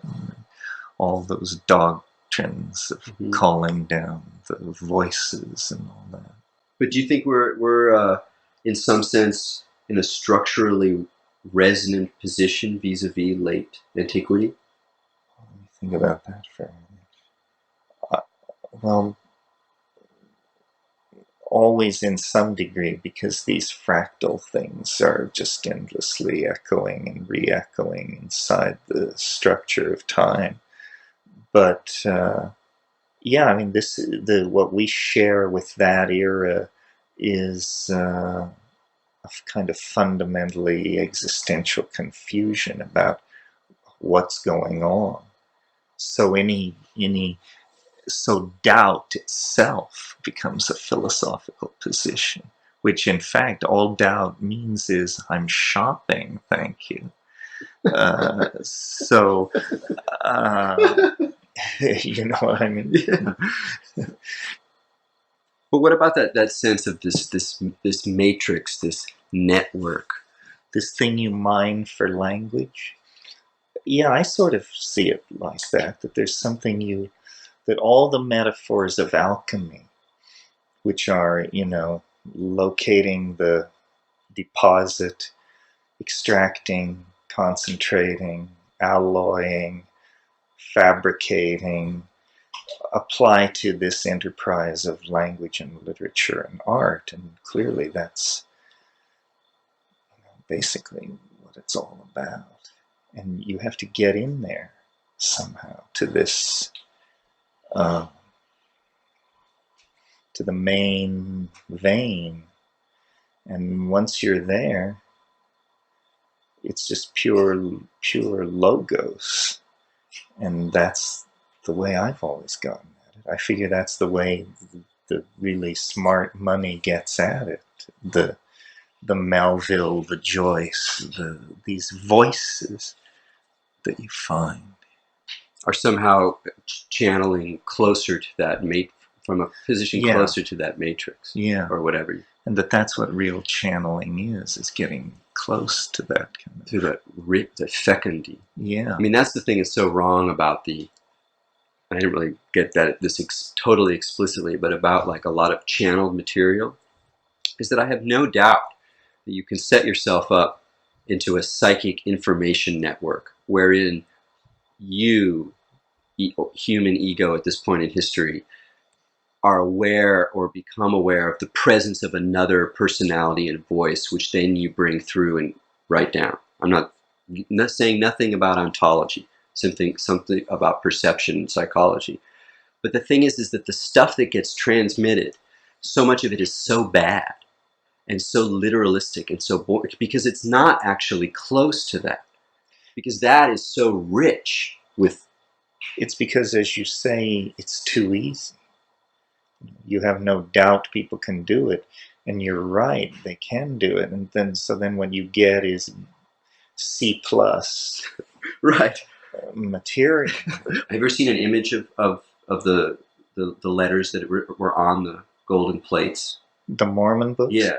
Sure. In the Brody book, they have them reproduced. And it's just that whole notion of these highly compressed scripts. I mean, if you imagine like this thing we were talking about in psychedelic space of this kind of matrix of possible languages or possible logics, which then end up kind of fleshing out into all this sort of other stuff, that there must be languages that are like farther upstream that we can't really capture in full left brain, alphabet parsing mind. Right. It's a little challenging for that mind, and yet it still has the character of a language. It's like the Hebrew alphabet, that mystical idea of an alphabet. No, Ralph and I have talked about stuff like this, about, you probably know or have heard of this guy, Stan Tenen. Yes. Yeah. Well, he is into this thing where he has this shape, and as you illuminate it from different angles, you get different Hebrew letters cast as shadows. So Ralph said, this implied then that there was this hyper object which cast all these shadows. And he said, given sufficient computing power, you could compute upstream, as you say, and toward higher dimensional objects that would eventually shed all shadows of all letters in all languages, and that there would actually be a kind of omega object or something that was the source of all meaning. So this thing you and I were talking about last night or today about mining the veins of organized intellect or whatever relate to this concept of this like gnosis shedding hyper object that is somewhere up in the Imperium. I find that Kabbalistic stuff pretty evocative. That whole. Well, it relates to this garland of letters stuff, and I really think, I had experiences leading up to the thing at La Chorrera, when I was young, that just seemed to imply that sound was it, and that you could do things with sound, with your voice, that it was all natural stuff.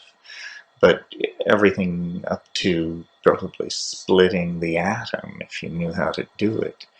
So do you subscribe kind of, at least loosely, to the idea that behind a lot of religious and mystical literature, at some level of depth, lies psychedelic experience, produced through ingesting of some kind of psychoactive substance?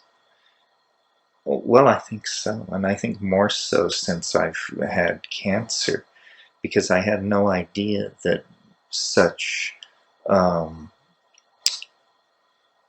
peculiar states of mind were naturally available to people and non-lethal. In other words, that you could have fairly frequent brain seizures and experience very bizarre states of body-mind dislocation and have it not kill you.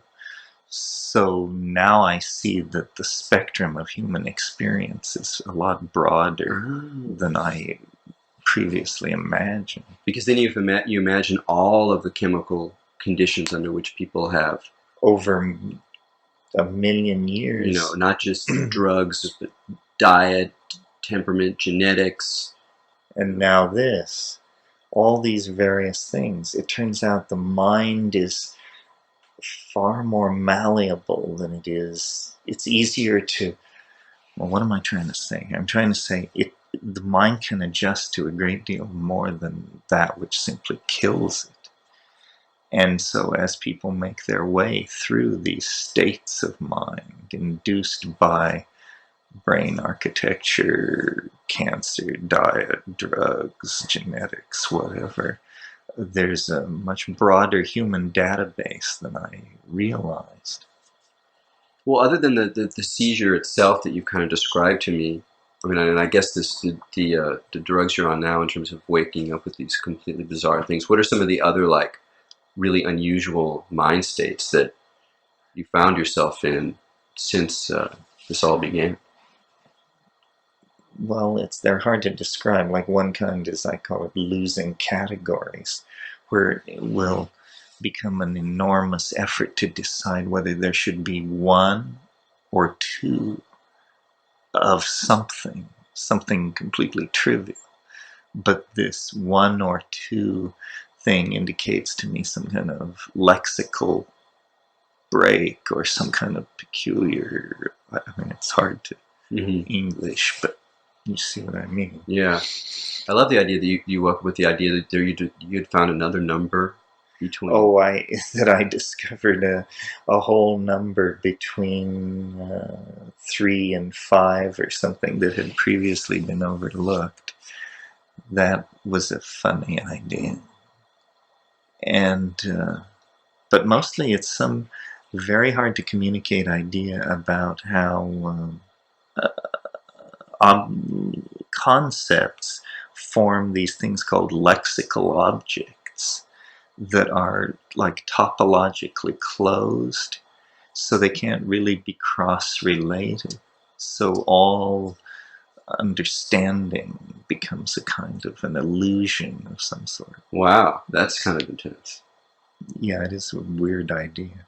Well, now that I have all these medical problems with brain and brain function, I have a much greater appreciation for the boundaries of eccentricity. I mean, now I understand it doesn't take drugs.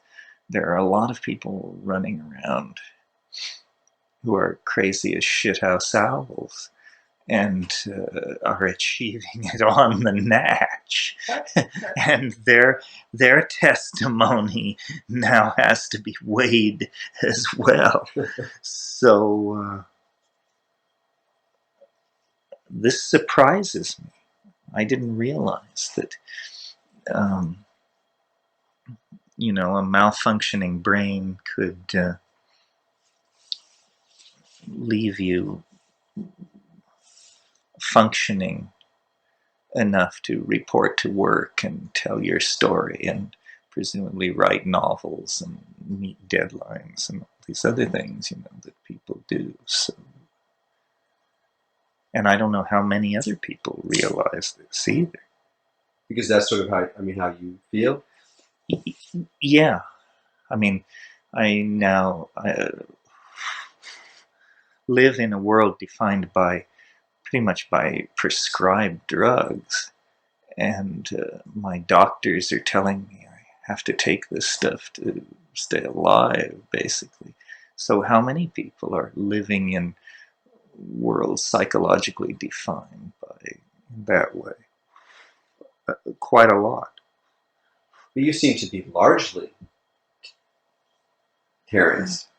They're the full, Well, I recall who I'm supposed to be. So we're not trading that in too lightly. But in some fundamental sense, do you feel like you're standing on a different ball?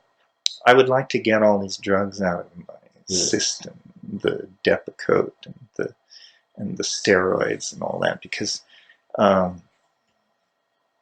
it makes mentally moving on a level surface feel like walking uphill. So, and these are mild drugs I take. These are not. What about the people who've been diagnosed schizophrenic or bipolar this or something, then what are these people taking, and what is it making them think about reality? Well, but you've taken serotonin reuptake inhibitors, haven't you? You mean like Prozac? Yeah. Yeah, but those are designed to help you out. These other things, all you deal with is side effects. Oh yeah, yeah. It's a different thing. I thought you were talking more about, but schizophrenia, don't they treat with all sorts of neurotransmitter modulating drugs, which presumably are there to help them out? Well, they're to help them out. The way the Prozac They may be is. there to help the rest of us out. You know, to, like for instance, this drug I take, Depakote, the first thing that it supposedly deals with is mania. Well, I'm taking a drug for mania. I don't have mania. Do I? Did I? Would I? Should I? Will I? Could I? Do I want to? And so forth and so on. So, You didn't feel you had any bit of mania in you before? at times I've been accused of mania, but by idiots.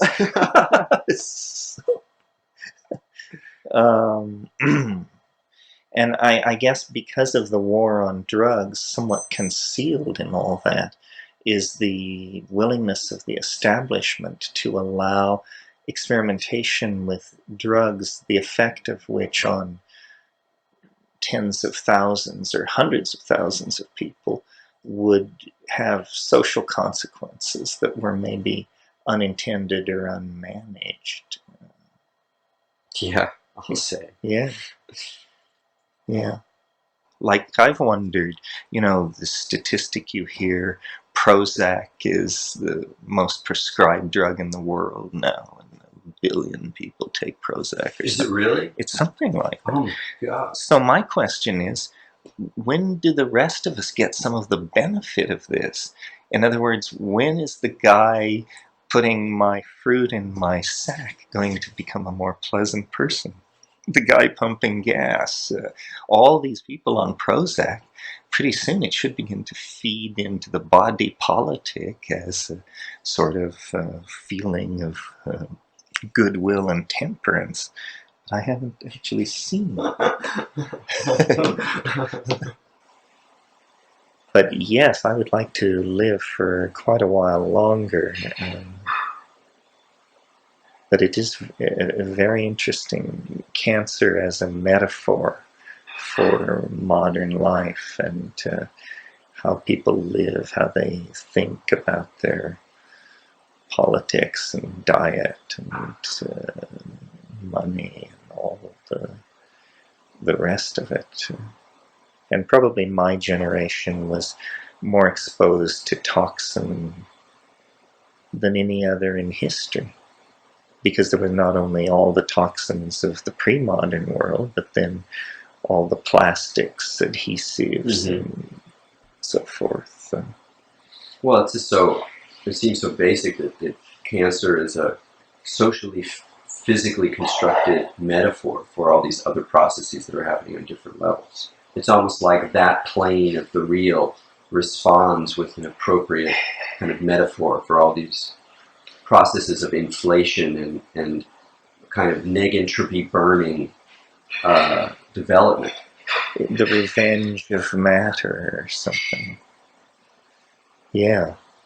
Or the revenge of synthetic matter. But what is your prognosis? Well, it's a little hard to figure out. I think it's... Well, it depends on the doctor you believe. The doctor who just did the surgery said he got it all. He has an incredible reputation, like third best in the world or something, with survival rates and all that. So maybe he did get it all. In which case, I'm the same. We're the same. I just have to get strong. On the other hand, the survival rate for this shit is very low. zilch in some people's opinion. They say, there's no escape. There's always cells left. They always return. You can only have so many craniotomies.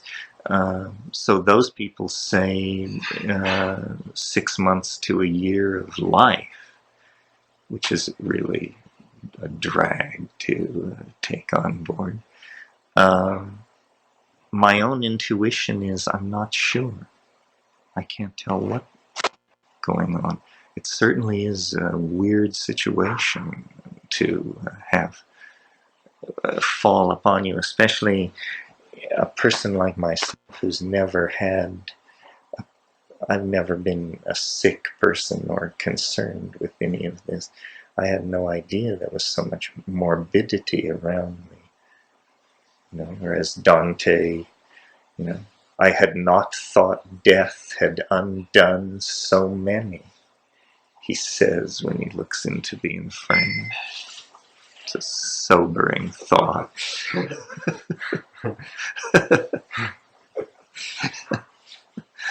So that's it. And what you do is you constantly try to get stronger and hope that no bad news comes down the pike.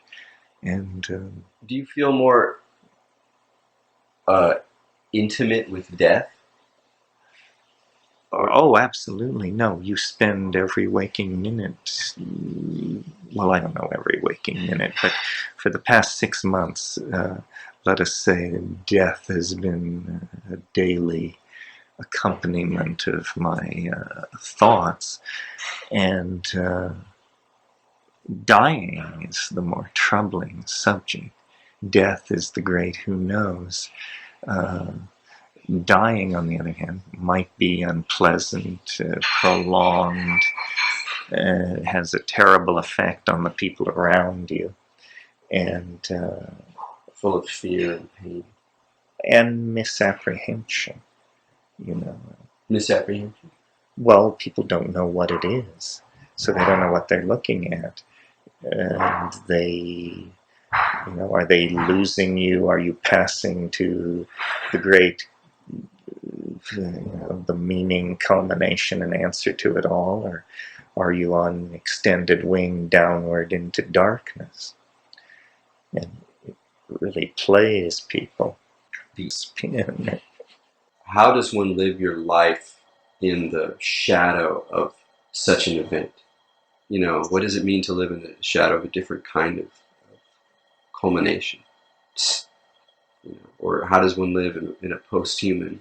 Well, maybe that's how you actually can change your existential mooring. That's what you deal with. That's the peg you move, is this image of your own fate or end of life, or what exactly all this stuff is worth to you.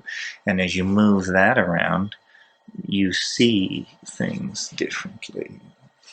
How has a lifetime of psychedelic use, an adult lifetime, teenage,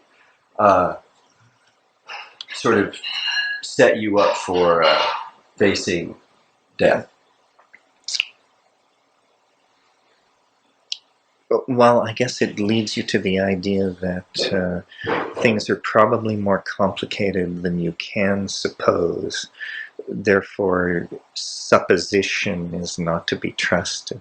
So, in other words, given how weird life has been, why rush to prejudge death? It's bound to be mighty strange. Life was mighty strange. And I'm curious. I don't think anybody would be curious. I mean, it's an interesting situation to be told that you have a very limited amount of life, death, because it composes your mind for you wonderfully. And you start paying attention, asking the questions, and I have no insight into what it will be, but I suspect it isn't what anybody thinks it is.